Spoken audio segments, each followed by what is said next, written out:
ये जो कल मुलाकात का भी आपने हवाला दिया, क्योंकि उसमें आप भी मौजूद थे, बाद में प्रेस कॉन्फ्रेंस भी आपने साथ किया अली अमीन गंडापुर साहब के साथ, क्योंकि सबसे बड़ा खतरा ये पैदा हो रहा था कि मरकज़ और खैबर पख्तूनख्वा आमने सामने आएंगे, जिसकी एक जो ज़ाहिर ज़्यादा बड़ी कॉस्ट पाकिस्तान को पे करनी पड़ सकती है, वो ये कि वहाँ पर टेररिज्म के से निपटने के लिए बहुत ज़्यादा कोऑर्डिनेशन चाहिए वफाक और रियासती इदारों और खैबर पख्तूनख्वा की हुकूमत के दौरान।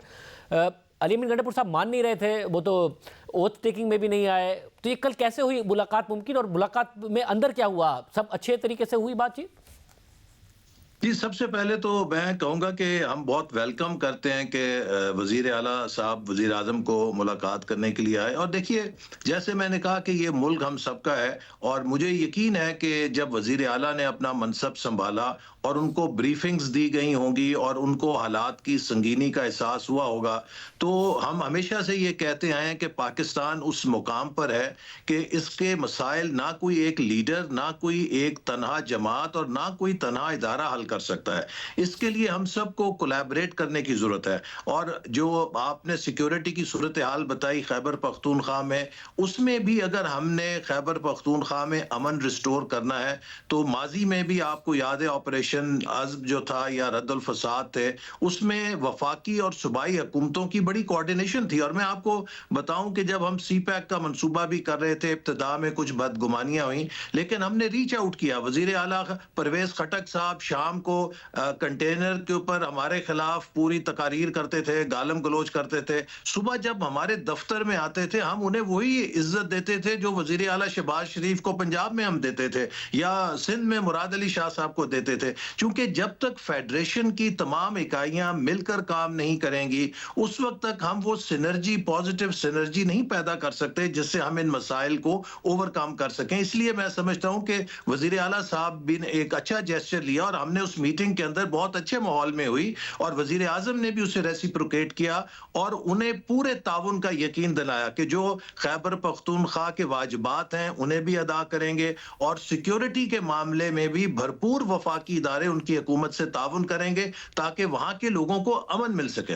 और साहब मुझे ये बताइएगा कि आमतौर पर जो मुआशी रिफॉर्म्स के फैसले हैं वो पहले साल में, मैक्सिमम पहले 2 सालों में किए जाते हैं, क्योंकि पॉलिटिकल कैपिटल होता है गवर्नमेंट के पास, बाद में इलेक्शन और उस तरफ हुकूमतें देखने लग जाती हैं। अब जबकि आप लोगों को पता है करना क्या है, तो आप लोग फौरी तौर पर फैसले लेंगे, क्योंकि पॉलिटिकल कैपिटल जो शुरू में हुकूमत के पास होता है वो चैलेंज हुआ हुआ है आपका, तो आप प्रेशर में आके फिर कहीं कॉम्प्रोमाइज़ तो नहीं कर जाएंगे?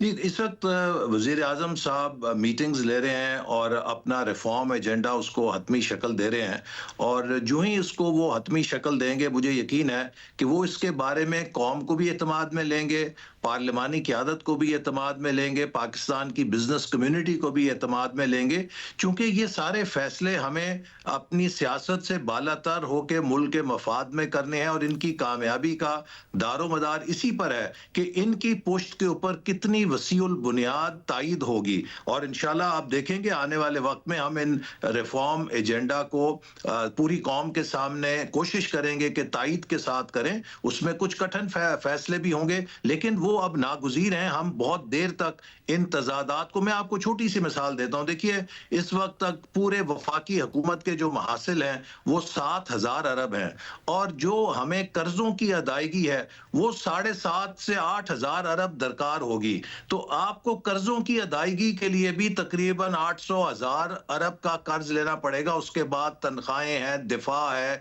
डेवलपमेंट बजट है, पेंशन है, उसके अलावा सब्सिडीज है, ये सब कुछ उधार पे है। तो ये चीज सस्टेनेबल नहीं है। हमें एक बहुत गैर मामूली कोशिश से अपनी रेवेन्यू जनरेशन की सलाहियत में इजाफा करना है। हमें बहुत गैर मामूली सलाहियत से एक्सपोर्ट्स में इजाफा करना है। अगले 3 सालों में 70-72 अरब डॉलर के कर्जे अदा करने हैं। क्या हम मजीद कर्जे लेकर वो अदा करेंगे, या अपनी एक्सपोर्ट की सलाहियत को बढ़ाकर, क्या फॉरेन डायरेक्ट इन्वेस्टमेंट लाके, क्या अपनी रेमिटेंसेस को बढ़ा के खुद अपने वसाइल से हम उन डॉलर्स को लाकर उनकी अदायगी करके खुद इन्हिसारी की तरफ चलेंगे?